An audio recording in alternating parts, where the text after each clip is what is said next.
Bien. Hoy lo que quiero hacer es introducir un nuevo tema para, bueno, nuevo tema en términos de lo que hemos venido discutiendo de modelación de series. Eh, concretamente, podemos pensar que en este punto es como una especie de rompimiento de uno de los principales supuestos que hemos hecho y con el que hemos venido trabajando los modelos que hasta ahora hemos implementado. Entonces, iniciamos la historia con la definición del concepto de estacionalidad, de ergodicidad, de manera relacionada.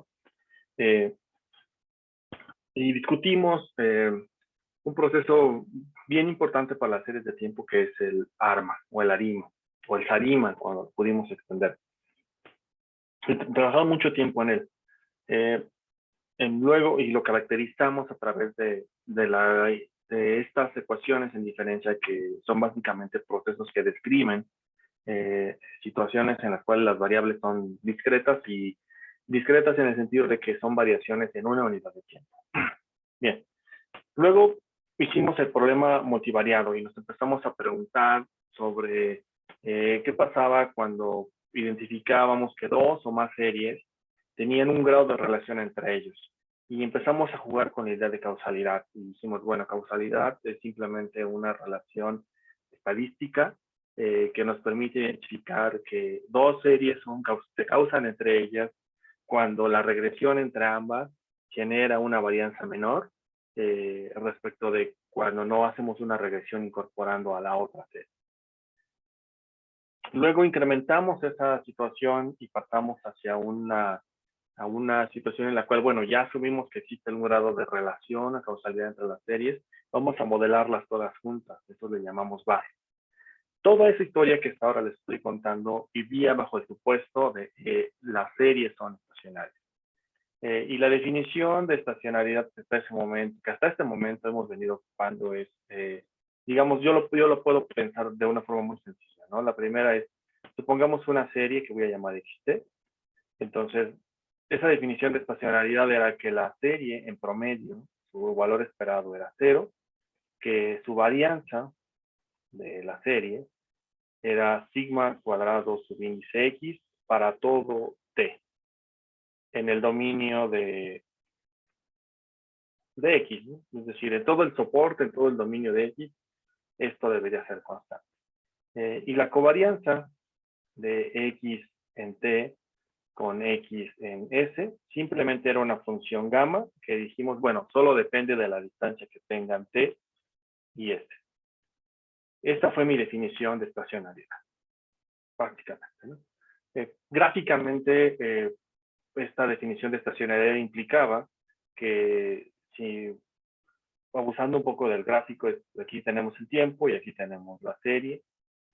Entonces, era hacer un gráfico y que la serie se viera como una cosa así, ¿no? Como oscilante alrededor de alrededor de una media.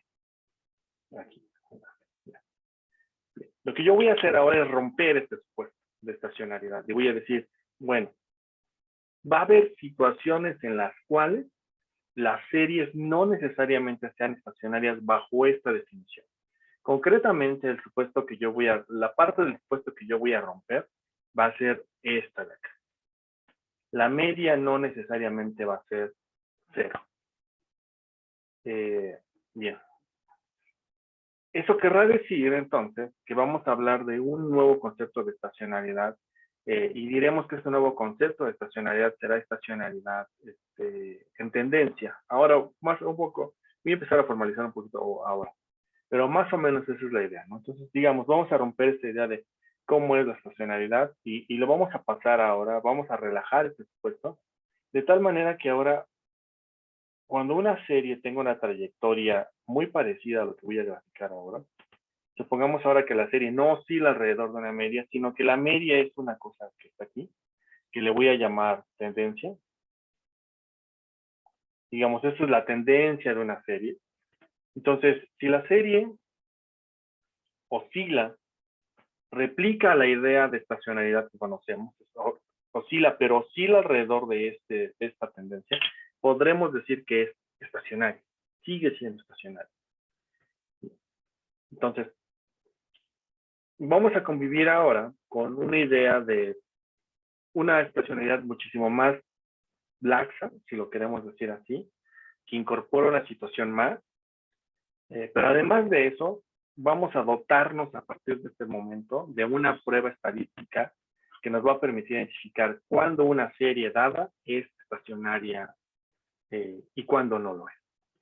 Y es bien importante porque básicamente el test de estacionalidad nos va a permitir hacer una bifurcación hacia qué camino podemos ir. Por un lado, si el test de estacionalidad nos permite decir que la serie es estacionaria, entonces sin duda puedo modelar esa serie como un ARIMA, como un SARIMA, o si varias series son estacionarias, las puedo modelar como un bar. O puedo hacer una prueba de causalidad de Grange, así es que las series son estacionarias. Por el contrario, si cuando analizo la serie me doy cuenta que no es estacionaria, entonces la prueba nos va a ofrecer un camino, una posible ruta de la serie. Y hay dos rutas básicamente, ¿no? Yo voy a empezar a explorar hoy una. La principal ruta que nos va a ofrecer la prueba es, bueno, tómale su primera diferencia y trata de construir un proceso que sí sea estacionario. Así, entonces puedes utilizar todas las técnicas del análisis de series estacionarias. Pero nos sigue quedando un hueco, ¿no? ¿Qué pasa cuando ni así puedo hacer nada? Es decir, la serie no se vuelve estacionaria o simplemente mi interés es trabajar con la serie como está. Es decir, con su tendencia o con su comportamiento no estacionario. Bien, ¿qué pasa cuando tenemos una situación así? Lo que podemos hacer es otras técnicas. Básicamente la más famosa es la integración. ¿Vale? Entonces, por eso este punto en el donde estamos parados es como esa bifurcación. Técnicas de análisis de series estacionarias y técnicas de análisis de series no estacionarias. Entonces, voy a empezar un poco con la teoría que quiero comentar hoy. Entonces, voy a cambiar un poco la notación en este sentido. Voy a iniciar y voy a decir que vamos a empezar a trabajar con una serie, la cual, digamos que es una serie de la cual no sabemos cómo es en términos de su estacionalidad. Y llamémosla simplemente Y subíndice T, una serie cualquiera. Esta serie, no obstante, tiene una característica muy particular, que es el resultado de la suma desde J igual a 0 hasta M de un polinomio que es delta subíndice J, aquí, delta subíndice J, que multiplica a T elevado a la J. Esto, si se dan cuenta, es un polinomio respecto del tiempo, un polinomio de grado n.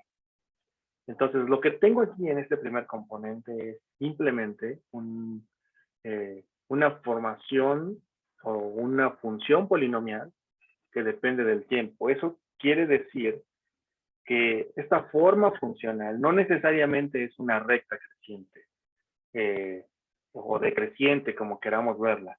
Este concepto de tendencia, porque este componente, el cual estoy aquí describiendo, es un componente de tendencia, puede tener formas tan diversas como dibujar algo así como lo que puedo poner en la recta roja. Imagínense que tiene una cosa así. Entonces es una cosa más senoidal, ¿no? En el sentido de las funciones logaritmos, de las funciones de seno y coseno, por eso le digo senoidal. Este tipo de procesos son bien comunes cuando la gente analiza, por ejemplo, sonidos. La gente que hace física, la gente que hace, bueno, ahora que se puso muy de moda el analizar, por ejemplo, cómo cambia la voz de las personas cuando se enferman, por ejemplo, de COVID. Hay gente que está analizando cómo cambia la frecuencia y para poder hacer una detección sin necesidad de hacer una prueba, ¿no? Por ejemplo, que puedas enviar la grabación de tu voz a alguien que puede evaluar si es que o probablemente tienes COVID, por ejemplo, u otra enfermedad respiratoria, a través de cómo cambia la frecuencia de tu voz cuando estás enfermo. algo bien interesante, pero en términos generales, ese tipo de situaciones sí son como esta curva senoidal, porque permite hacer esta forma polinomial, si lo queremos decir así. Por ejemplo, esta cosa que estoy aquí describiendo muy probablemente es un polinomio de al menos grado 3. Probablemente es grado mayor, pero entonces m en este caso podría ser grado 3, ¿no? Podríamos decir esto supuesto, ¿no? Que esto podría ser m3 tal vez. Quizás 5. Dudo que sea 4, pero tal vez 3 o 5. Bien. Entonces esa es la primera parte que yo le denomino tendencia. Entonces la tendencia puede ser cualquier forma, ¿no? Una recta o una forma de esta espiral. Vamos a regresar a la serie que estábamos queriendo describir. La serie entonces tiene un componente de tendencia que puede ser de cualquier forma, más una serie XT, donde XT es un proceso arma. Bien, entonces XT es un arma PQ.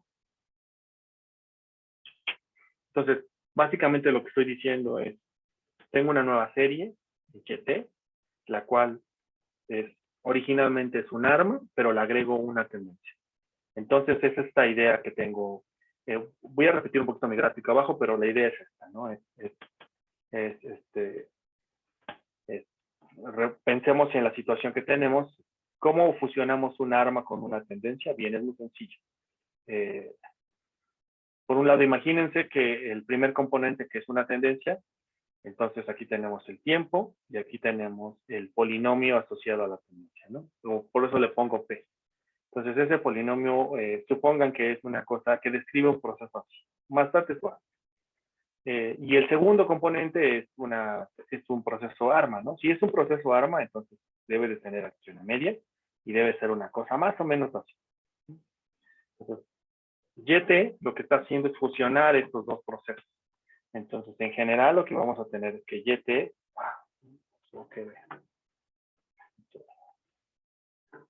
¿no?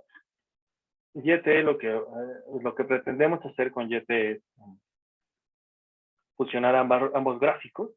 Pues lo que voy a tener aquí es el tiempo, aquí hay Y, perdón, aquí me faltó X, aquí me faltó.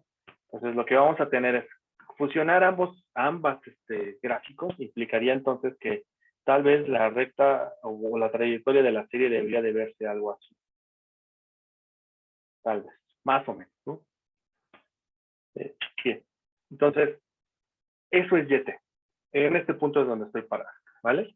En general, el arma que estoy proponiendo aquí como XT es un arma que si quisiéramos podríamos expresarlo en su forma de polinomios característicos que dependan de L.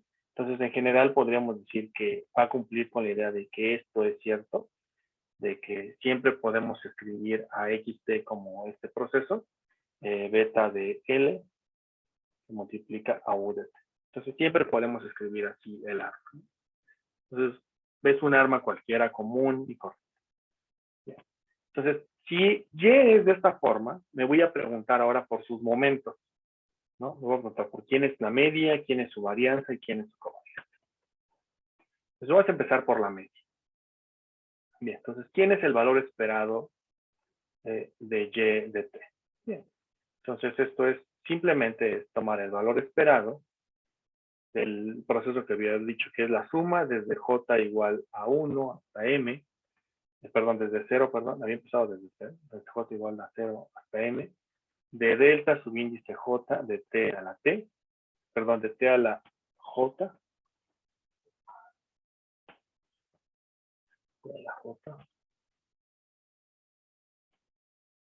más XT.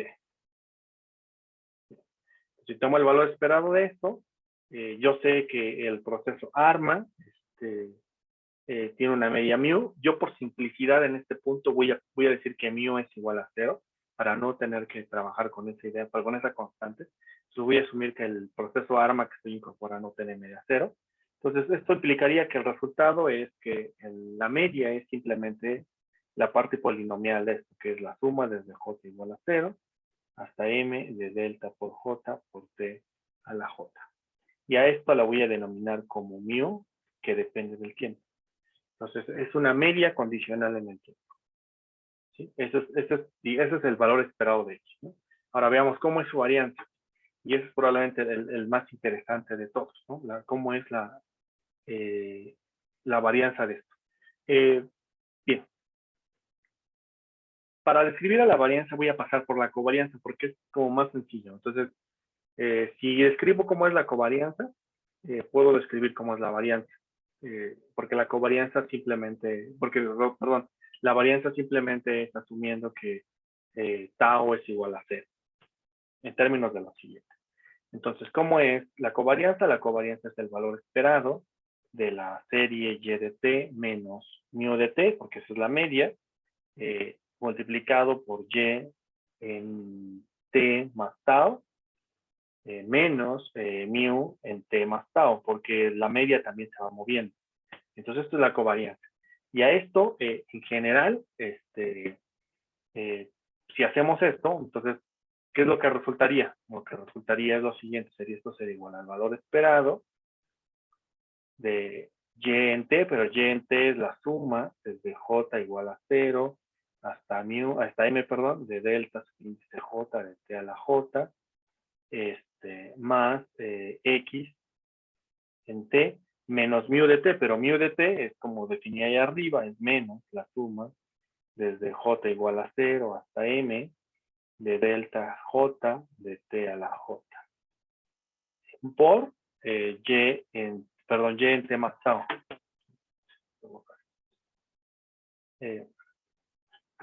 Por y en t más tau. Bueno, y en t más tau es simplemente la suma desde j igual a 0 hasta m de delta subíndice j de t más tau elevado a la j más xt más tau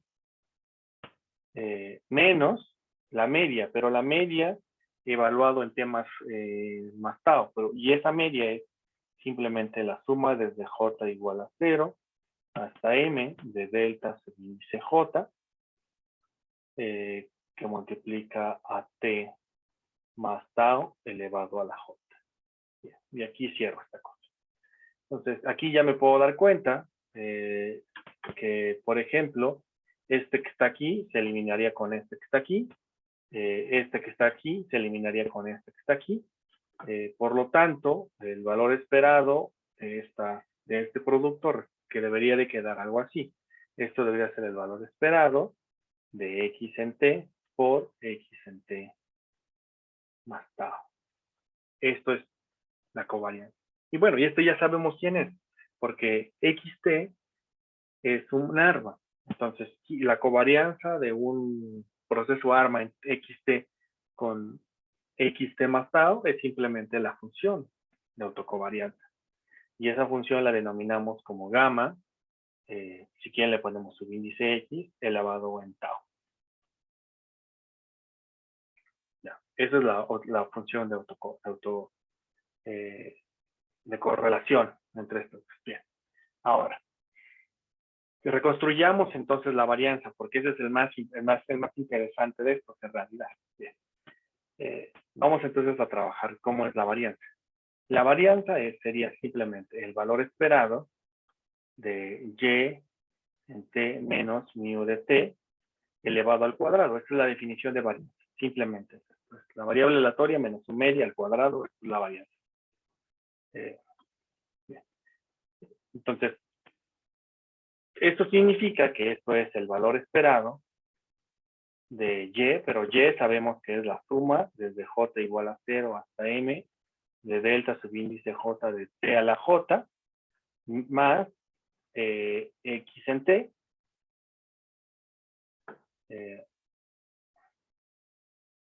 menos la media, y la media es la suma desde j igual a 0 hasta m de delta subíndice j t a la j elevado al cuadrado. Desde aquí podemos ver que este amigo que está aquí se elimina con este otro amigo. Entonces, al final del día lo que tenemos es simplemente que esto es igual a el valor esperado de xt al cuadrado. Pero XT es un arma con media en cero, porque así lo definí.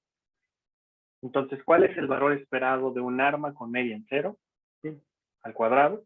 Esto es igual a la varianza de X al cuadrado. Conclusión de esta parte teórica que estoy exponiendo ahora es que construimos un proceso que parece que no es estacionario. Es decir, inicié con Y de esta forma. Y más o menos lo voy a ilustrar de esta manera. Es como la fusión de dos gráficas. Una gráfica de tendencia con un proceso puramente aleatorio, si lo queremos ver así. Y la fusión da la recta roja. Bueno, la curva roja. Bien, esas curvas rojas no son estacionarias en media, pero sí lo son en varianza. ¿Por qué? ¿Cómo lo demostré? Bueno, porque cuando calculé la varianza me di cuenta que la varianza es una constante. Y esta constante es sin importar el momento t en el cual está la serie. Entonces, digamos, dicho de otro modo, en este momento mi definición de estacionariedad está un poco más laxa. Son estacionarias aquellas series que tienen varianza constante, que tienen media cero o que tienen media distinta de cero, siempre que la media dependa de una tendencia que no sea estocástica. ¿Cómo lo sé? Ah, bueno, porque la tendencia que yo construí aquí no es estocástica, es determinística.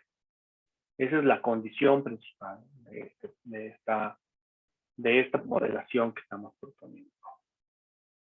Bien, no sé si hay alguna duda hasta este punto.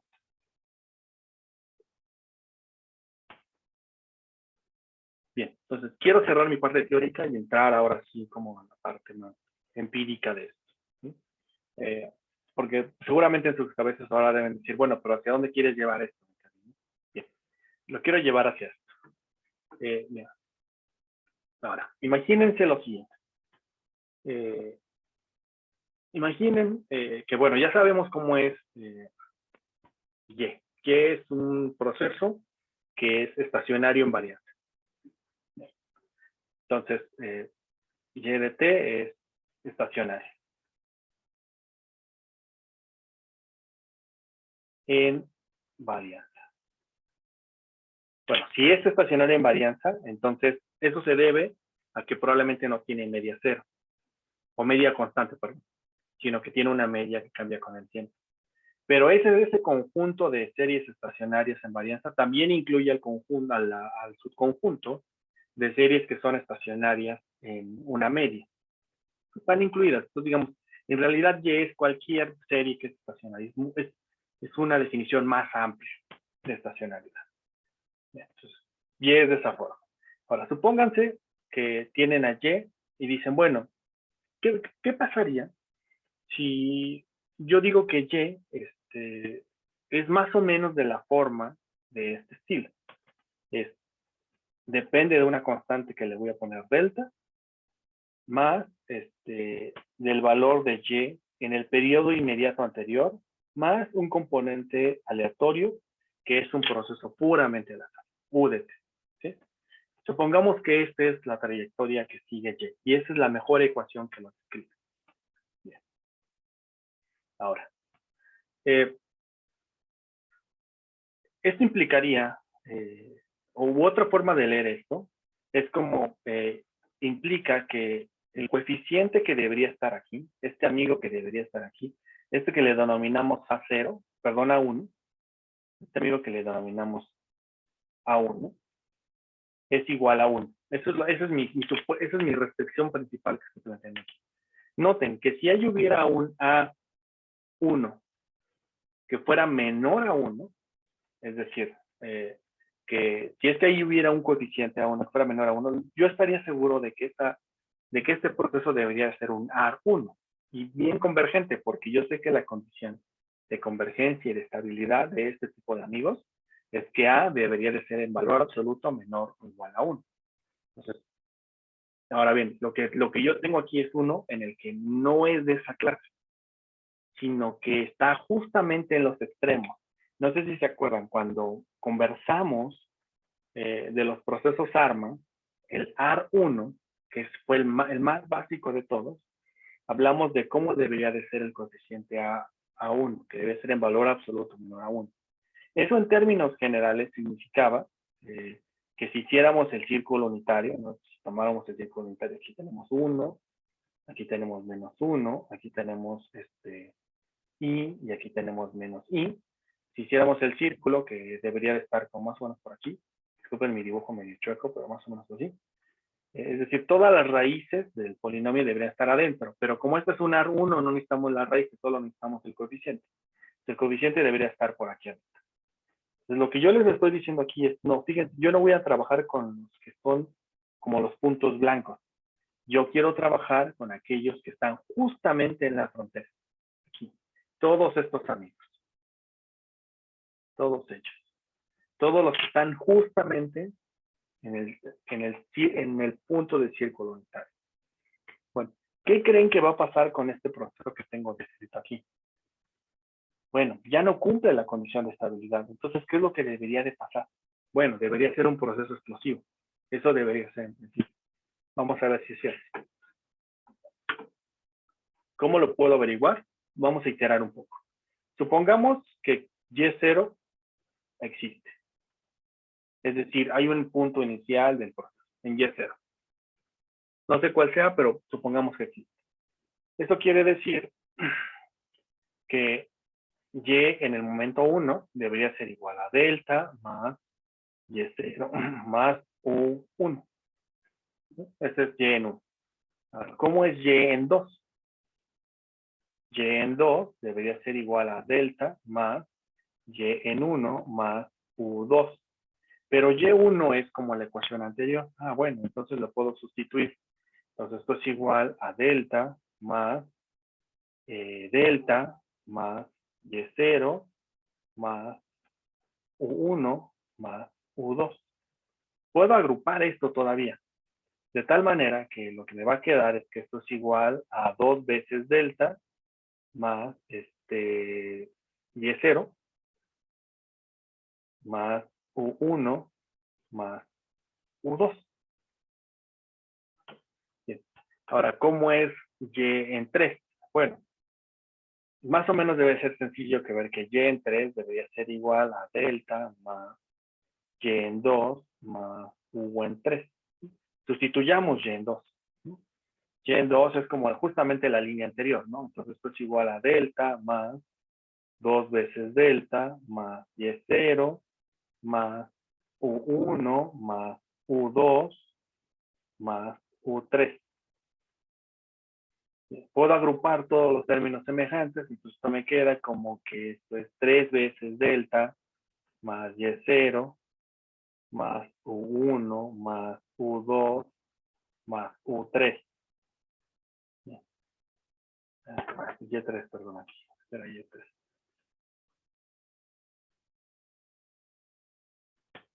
Bien. Entonces debe ser más o menos claro para ustedes en este punto que, bueno, entonces yo puedo reconstruir cómo es el proceso en Y tésimo, en el momento T, en algún punto T. Bien, ¿cómo debería ser? Dada mi experiencia, dado lo que yo ya observé aquí, es que entonces del proceso Y en T debería ser algo así. Debería ser T veces delta más Y en 0 más la suma de I igual a 1 hasta T de U subíndice I. Esta debería ser la expresión que resultaría de hacer una sustitución continua, bueno, más bien continuada hasta el momento Y en T. Bien. ¿Esto a qué se parece? ¿A qué se parece esta expresión? Bien, esta expresión se parece justamente a la ecuación que arriba dije que cómo era Y. Me voy a regresar un poco hacia arriba. ¿Cómo dije que era Y? Hacia arriba. Dije, bueno, Y es una amiga que se ve de esta forma. De esta forma. Este era el componente de tendencia. Y este era un proceso ARM. Vamos a regresarnos hacia abajo. se parecen, ¿no? Porque en realidad este es el componente de tendencias, pero es una tendencia muy sencilla, porque aquí m es igual a 1. Es decir, solo tengo la parte, un polinomio, bueno, ni siquiera es un polinomio, es una recta, es básicamente la tendencia es una recta. Más una constante, más la suma de puros procesos puramente aleatorios. Y la suma de puros procesos aleatorios, en general, es un arma. En general, eso no tiene ningún problema, porque solo son puros procesos aleatorios. Bien. Entonces, esta sigue siendo una ecuación como la que yo había descrito anteriormente. ¿Qué características tiene? Las mismas que yo había dicho anteriormente. Tiene una media que no es igual a una constante. Es una media que es creciente. Entonces, bajo esta óptica, bajo este modelo que tengo aquí, entonces el valor esperado de y de t debería de ser igual a mu de t, es decir, es una cosa que va cambiando con el tiempo. La varianza de y de t es igual a... Vamos a ver cómo se ve la varianza. Esto está interesante porque vamos a ver cómo es la varianza de este. La varianza de este. Bueno, ¿cómo es la varianza? Es simplemente tomar la varianza de t que multiplica a delta más y en 0 más la suma desde i igual a 1 hasta t de ui. Bueno, la varianza no es un operador lineal, pero sí puede abrir la suma. Y la única condición es que abre la suma y los escalares los saca elevados al cuadrado, ¿no? Pero noten algo de particular de esta expresión. Esta expresión, solamente el único componente que es estocástico es la suma de los términos de error. Este componente que aquí es determinístico. Es una tendencia puramente determinística. Y esto es una constante. Entonces, tomar la varianza de esto implica solamente tomar la varianza de la suma. Pero la suma de puros procesos puramente aleatorios, que además son independientes, en realidad es la suma de las varianzas.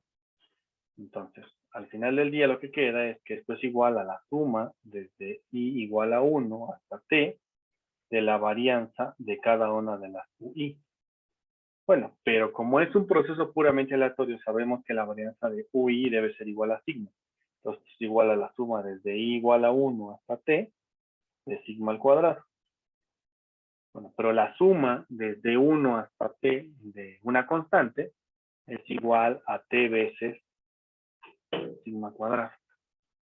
Entonces la varianza de este amigo ya no es una constante.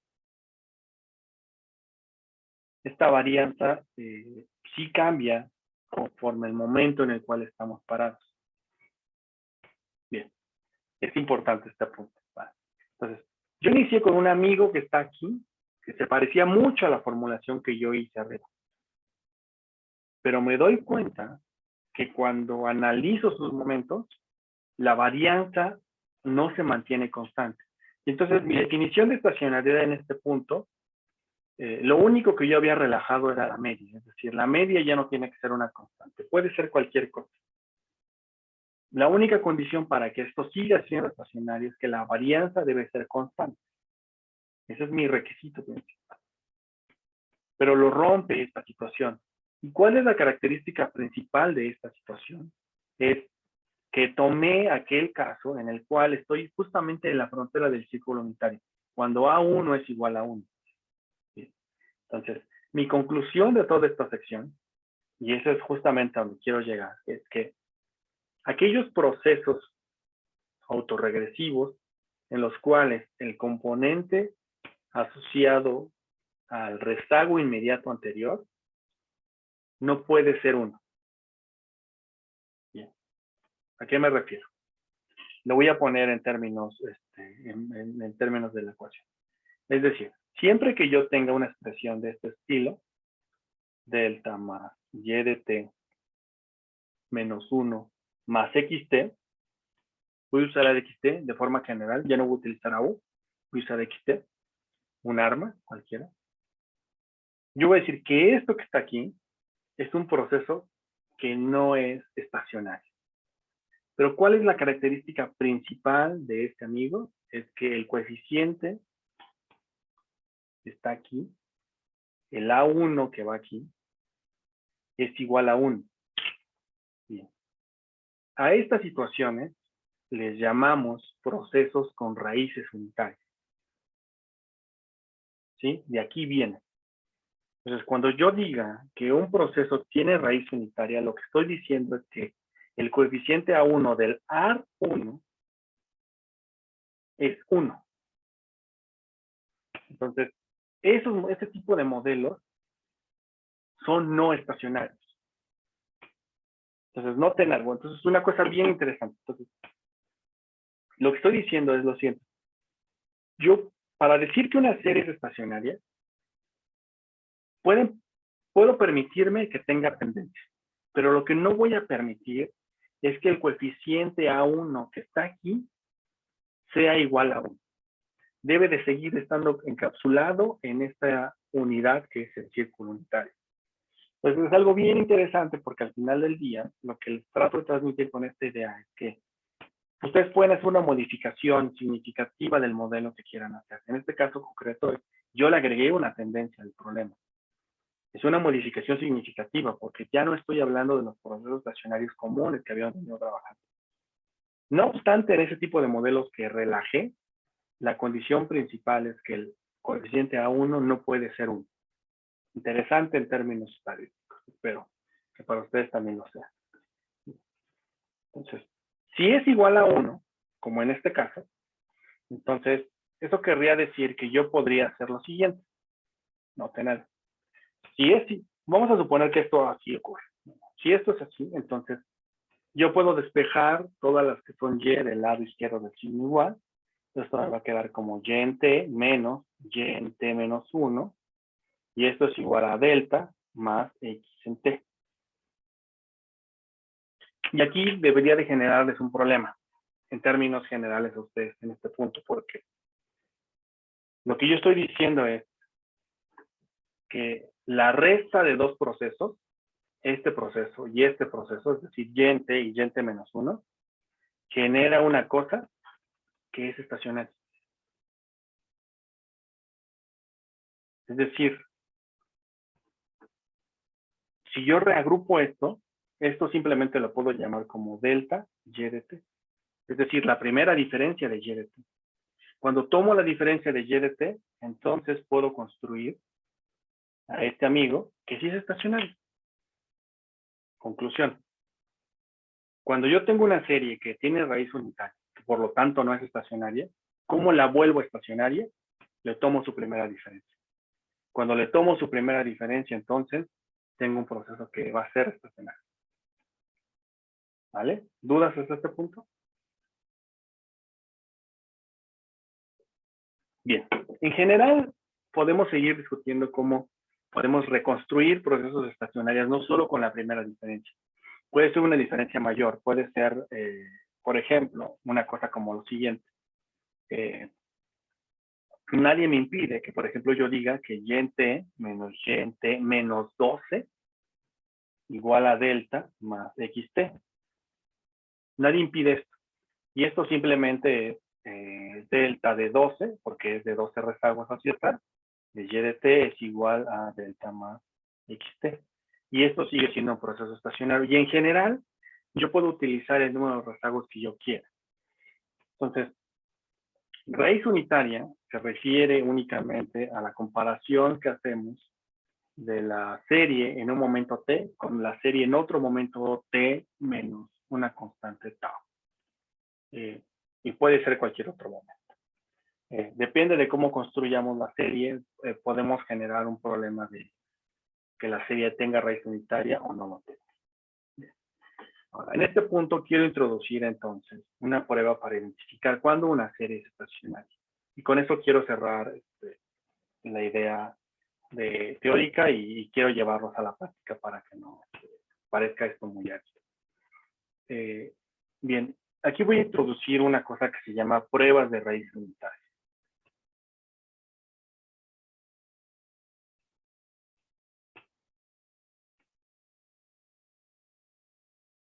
¿Por qué se llaman pruebas de raíz unitaria? Porque lo que pretenden es identificar cuándo ese coeficiente asociado a la serie rezagada es igual a 1. Por eso se llaman pruebas de raíz unitaria. Entonces, en general, voy a utilizar la primera prueba de raíz unitaria, la más básica de todas, y con esta me voy a quedar hoy, pero voy a retomar la siguiente clase con las demás, que son un poquito más sofisticadas, pero la base está en esta prueba. Es una prueba que se llama de Dickey-Fiola. Dickey y Fiola. La prueba más básica. Ustedes la van a encontrar en los libros simplemente como la abreviación de... La prueba de Dickey y Fiola. Dicen, bueno, ¿cómo podemos identificar si una serie es estacionaria o, dicho de otro modo, cómo podemos identificar si la serie tiene raíz unitaria? Son equivalentes en cierta medida. Voy a decirlo porque ahora. Bien, entonces partamos de un proceso YDT que es como yo dije al inicio, que la suma desde J igual a 0 hasta M de delta J, T a la J, más XT. Así lo dije yo inicialmente. Ahora bien, estos procesos con una tendencia polinomial son bien interesantes, pero para aplicaciones en las cuales sabemos que las tendencias pueden ser oscilantes, o pueden ser una forma polinomial muy particular. Para buena suerte de nosotros, en economía, nosotros no enfrentamos ese tipo de situaciones. Para nosotros es más sencillo. Nosotros en realidad enfrentamos tendencias muy parecidas a una recta, sin mayor problema. Entonces, yo voy a decir, en realidad el modelo que voy a utilizar va a ser algo muy sencillo. Va a ser y de t va a ser igual a una constante que voy a denominar como alfa, más delta, que multiplica t, más xt. Un modelo bien sencillo. Es un modelo en el cual tiene una constante que está dada por alfa, una tendencia que está dada por delta que multiplica t, donde t es la tendencia, y un proceso que es un arma. Bien sencillo. Entonces, del caso más complejo estamos trabajando con él. Y este es el más común para nosotros en economía. En general, voy a hacer ahora una sobresimplificación entonces del proceso que me interesa evaluar. Y del proceso que me interesa evaluar es simplemente un proceso que va a estar dado por esta cosa. Va a ser y de t, va a ser igual a alfa más delta de t más rho, que multiplica a y de t menos 1. Voy a poner ahora menos 1, pero en realidad puede ser y de t menos la constante que ustedes quieran. Pero voy a hacerlo menos 1 simplemente para que la exposición sea lo más sencilla posible. Más u de t. Y esta va a ser mi ecuación general. ¿Sí? Mi ecuación general que yo voy a evaluar. ¿Dónde estoy evaluando en estricto sentido la raíz unitaria en este modelo? Bueno, la estoy evaluando en rojo. Este es el parámetro que me interesa en este momento. Saber cómo es este parámetro. Entonces, vamos a suponer, ¿qué pasa si ρ es igual a 1? Bueno, si ρ es igual a 1, puedo despejar del lado izquierdo del signo igual, y agrupar. Entonces esto me quedaría simplemente como y de t menos y de t menos 1 igual a alfa más delta de t más u de t. Pero lo que está del lado izquierdo lo puedo denominar de forma simplificada como delta y de t, y esto es igual a alfa más delta de t más u de t. Y este amigo que está después del lado del signo igual es un proceso estacionario. Así lo construimos. Entonces, otra vez, aquí lo que está es simplemente, cuando ρ es igual a 1, es decir, cuando el proceso tiene raíz unitaria, por lo tanto, no es estacionario el proceso, lo puedo convertir estacionario simplemente tomando su primera diferencia. Y de esa manera, entonces, paso de un modelo, este modelo, que voy a poner aquí pelitos verdes, que no es estacionario, lo puedo volver estacionario siempre que ρ sea igual a 1, tomando su primera diferencia. Si ρ es menor a 1, Entonces, segundo caso, ¿no? Si ρ es menor a 1, en realidad ya acabé, porque el proceso es estacionario. Porque yo sé que los ARIMA de orden 1, cuando el coeficiente asociado a la serie con rezago es menor a 1, es que esa cosa es estacionaria. ¿Qué pasa cuando ρ es mayor a 1? Bueno, en este caso ni siquiera me interesa, porque yo sé que ese es explosivo. Ni siquiera lo estudio. Entonces, la prueba estadística de raíz unitaria es una prueba de una sola cola. Es algo bien importante que lo tengan en mente. Es una prueba de una cola porque solo prueba, digamos que la estructura de hipótesis está dada por la siguiente formulación. Digamos, la formulación de hipótesis estará dada por lo siguiente. Entonces, esto es así. Perdón por repetir el título, pero esto es la prueba de raíz unitaria. Dickey-Schuller. La Dickey-Schuller estará dada por lo siguiente. La estructura de hipótesis será así. La hipótesis nula es que ρ es igual a 1. Y la hipótesis alternativa, la hipótesis alternativa es que ρ es menor a 1. A grosso modo, lo voy a poner en rojo. ¿Qué significa que ρ sea igual a 1? Quiere decir que existe raíz unitaria. ¿Qué significa que ρ sea menor o igual a 1? Significa que la serie y de D es estacionaria.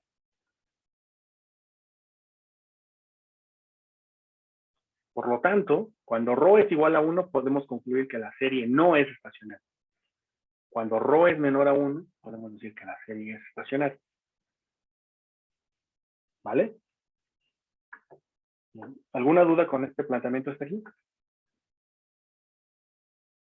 Buenísimo. Entonces, ahora, en general, la prueba Dickey-Schuller evalúa 3 modelos. Entonces, voy a empezar con el modelo A. Y ahora explico por qué 3 modelos. El modelo A es el modelo más general que existe. ¿Quién es el modelo más general? Vamos a plantearlo de esta manera. Supónganse que tomamos la diferencia de la serie y la modelamos como que depende de una constante alfa más delta que multiplica t más un beta que multiplica a y de t menos 1 más u de t. Bien. Este modelo A va a ser estacionario siempre que beta sea igual a 0.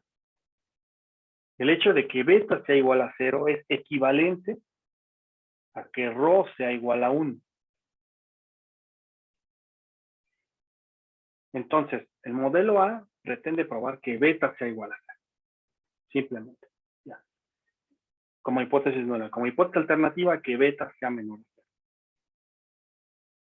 0. El modelo B es un caso particular del modelo A con una pequeña diferencia. ¿Cómo va a ser el modelo B? El modelo B será simplemente lo siguiente. Será la diferencia de y de t es igual a alfa más beta de y de t más u de t. ¿Cuál es la diferencia respecto del modelo A? Que simplemente el modelo A incluye tendencia, el modelo B no le incluye. Entonces, en general vamos a decir el modelo A incluye constante y tendencia. El modelo B solo incluye constante. Y el modelo C, hay un modelo C, simplemente será delta y de t será igual a beta que multiplica y de t más u de t. El modelo C asume que no existe ni tendencia ni constante. Pero en general los 3 modelos evalúan la misma cosa. ¿Qué pasa cuando beta es igual a 0? Y es simplemente toda la prueba. ¿Vale? ¿Alguna duda hasta este punto? Si no, me voy a cambiar a R en este momento. Vale, voy a R. Vamos a trabajar hoy con este notebook, perdón, este Markdown que se llama clase 16, está en la carpeta clase 16 y es para procesos no estacionarios. Entonces, lo primero son las bibliotecas que ya hemos venido ocupando en otras clases. Ahí creo que no debería de haber mayor tema con esta instalación. Lo que voy a hacer ahora es importar los datos. Voy a trabajar con los datos que he venido trabajando desde la clase, como hace como 4 clases, 5 tal vez. Pero voy a trabajar únicamente con las series que ya fueron desestacionalizadas. Entonces voy a tomar el objeto datos, _bar, las columnas 7 a 11, de esta manera selecciono columnas, selecciono la columna de las 7 a la 11. Estos datos inician en enero 2000 y terminan en 2021, julio. ¿Sí? Todo esto lo voy a volver una serie de tiempo. Entonces ahora yo voy a trabajar con objetos multivariantes. Entonces tomo todas las columnas y a todas las columnas de un solo paso las vuelvo una serie de tiempo. Le voy a guardar en datos.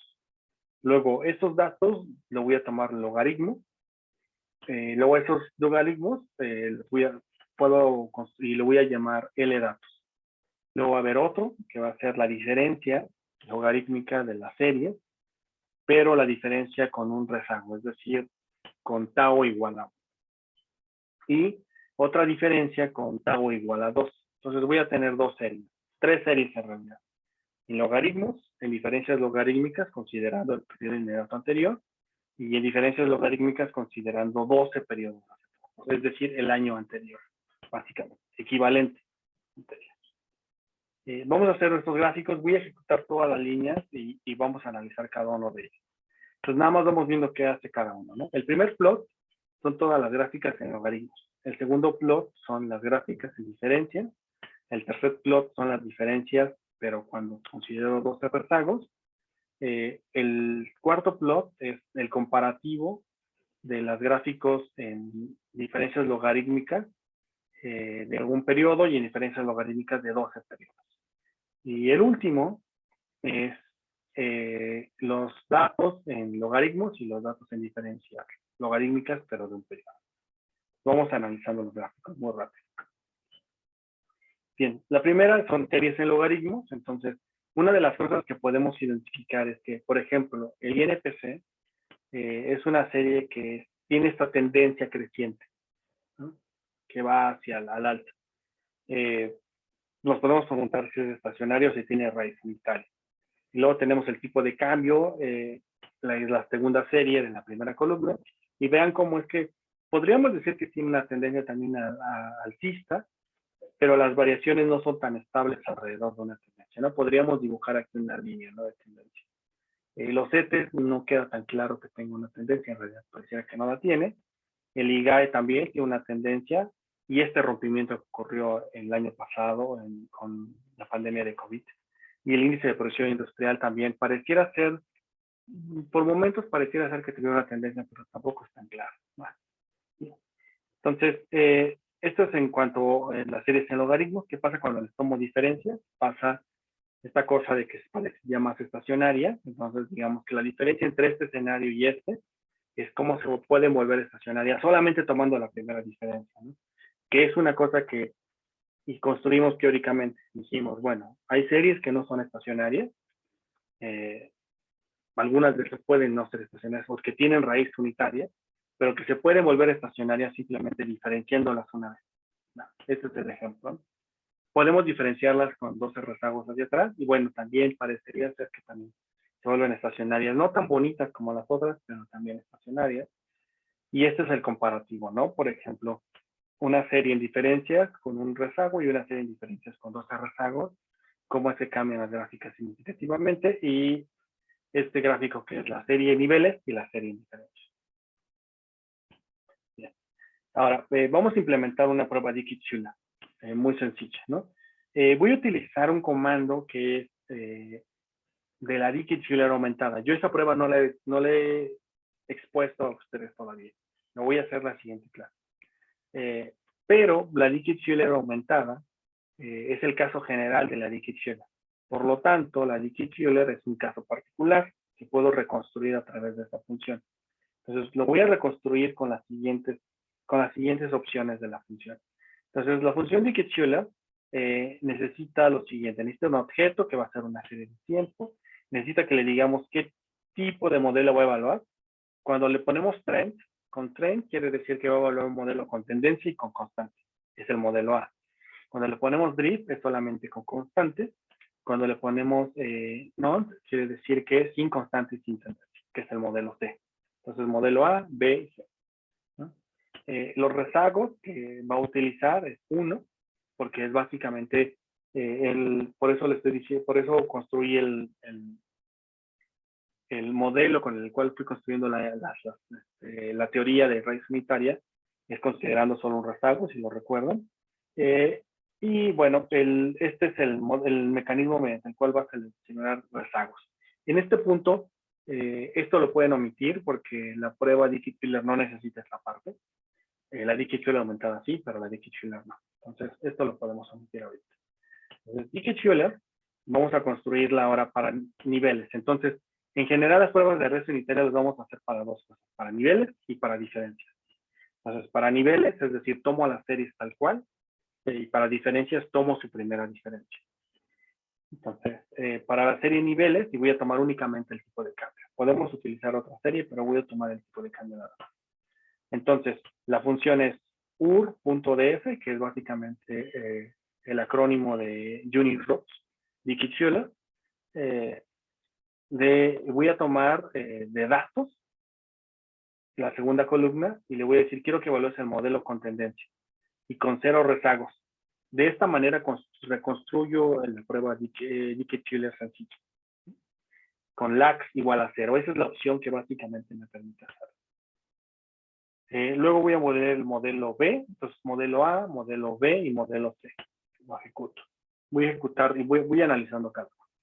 Entonces, la primera que tengo aquí es esta, ¿no? Entonces, noten la fórmula. La fórmula les va a decir qué tipo de modelo está evaluando. Dice, bueno, tomé a la serie, le tomé la primera diferencia y hice una regresión considerando la serie rezagada a un periodo más 1, con el 1 quiere decir la constante, y con el TT quiere decir con tendencia.